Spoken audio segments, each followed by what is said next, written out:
ఓం శ్రీ సాయిరాం. సజీవ స్వరూపాలు. ఒక చిన్న కథ.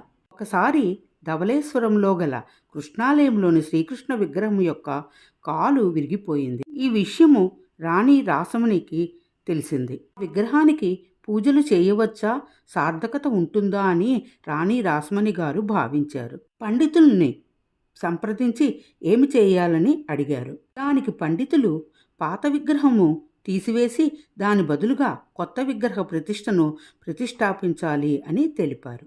రాణి రాసమణి పండితుల అభిప్రాయాన్ని రామకృష్ణ పరమహంస గారికి తెలియచేసి ఆయన ఏ అభిప్రాయం చెప్తారో తెలుసుకోవాలనుకున్నారు.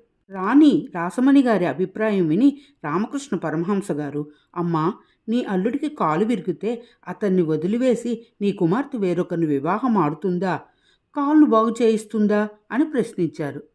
శ్రీ రాసమణీదేవి గారు ఏమి సమాధానం చెప్పలేకపోయారు. బాల్యం నుండి మట్టి బొమ్మలకు రంగులు వేయటంలో రామకృష్ణ పరమహంస గారు నేర్పరి. విగ్రహం యొక్క విరిగిన కాలును అతికించి చక్కగా రంగు వేసి దానిని ఆయనే స్వయంగా ప్రతిష్ఠ చేశారు. దేవుని రాయిగా చూడకు, రాయిని దేవుడిగా భావించు అనే భావనతో విగ్రహాలను ప్రతిమలను పూజించేవారు వాటిని మట్టి బొమ్మలుగా భావించక సజీవ స్వరూపాలుగా భావిస్తే పూజకు సార్థకత కలుగుతుంది. జై సాయిరాం.